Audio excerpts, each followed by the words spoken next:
8 miles or so off I-40 east of Phoenix is the crater where it hit.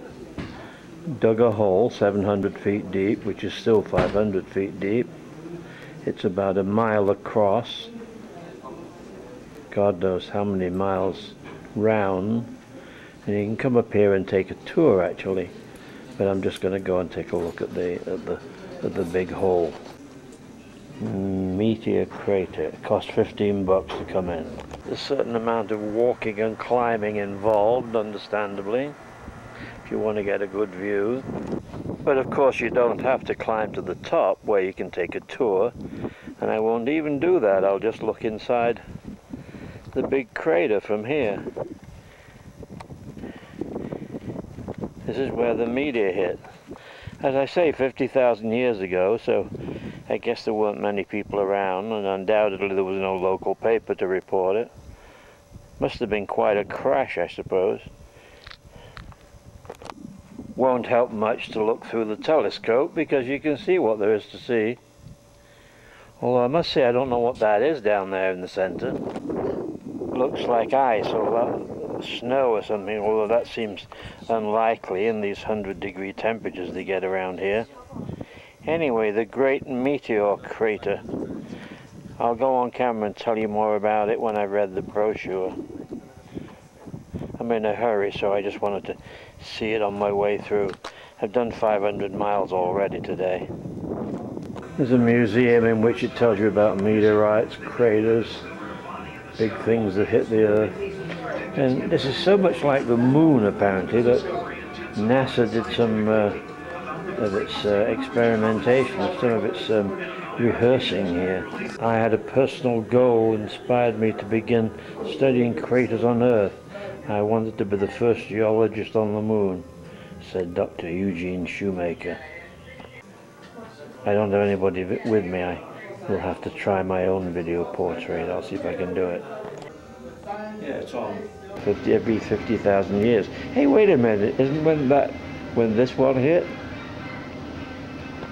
Here's a little story about when it hit.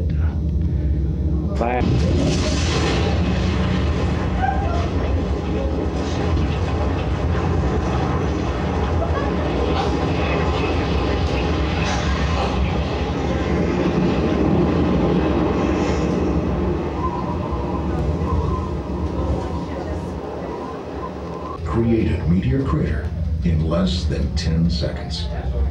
The meteor was moving at an incredible speed, about 11 miles or 18 kilometers per second. The power of the blast sent hurricane-force winds in all directions and threw about 175 million tons of material out of the crater. That's why it was 700 Most feet of the deep. meteor melted at the shock of impact, and much of it spread as a large plume produced by gases released from the impacted rock. Some of the melted meteor reformed as sand grain-sized metallic particles called spheroids. Here was a little one, a 6-pound one, fell in Connecticut in 1982. Put a hole in this guy's roof. And a big one hit Russia in 1908, was heard 600 miles away apparently. The reason why they say it was a mystery was they never found any fragments of meteorites, even though it sort of leveled an area for miles. It says they've been falling through the centuries, but most meteors, it says, that make it to the Earth lack the mass to create a crater.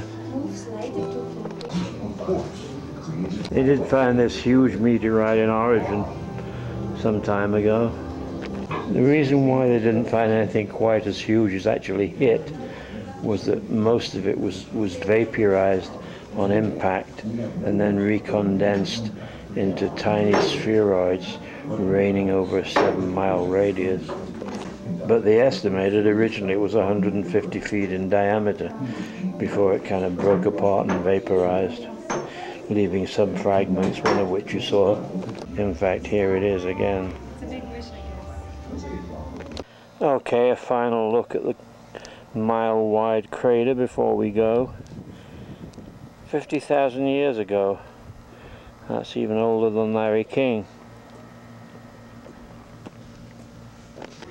The land all around is very barren, like nothing there at all.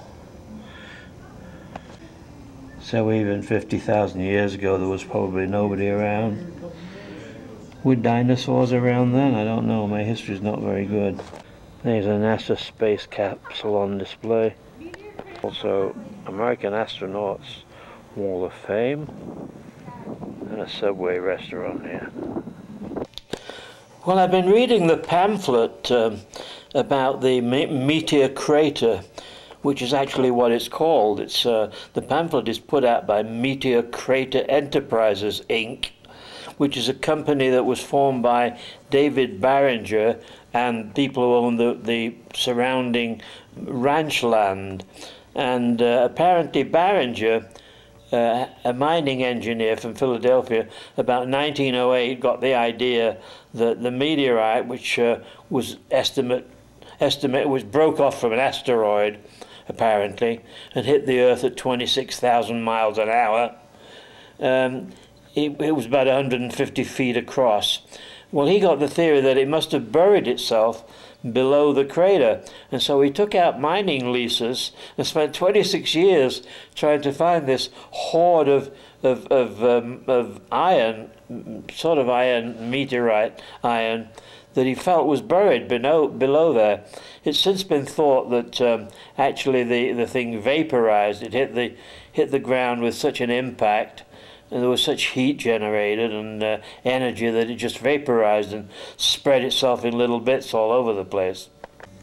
Of course, the Indians must have known about it very early, and I suppose people who wandered over that area, but one of General Custer's scouts first discovered it, apparently, and the pamphlet has all kinds of colourful images about how if the Washington Monument was placed at inside the crater at the foot, that the top of it would be at eye level at the top of the crater. And they say, imagine 20 football games being played simultaneously inside the bowl and 1 million spectators on the banks. The reason why it looks like I'm in prison is that I'm holding the camera up in front of the window, which is barred, and the western setting sunset is coming right in.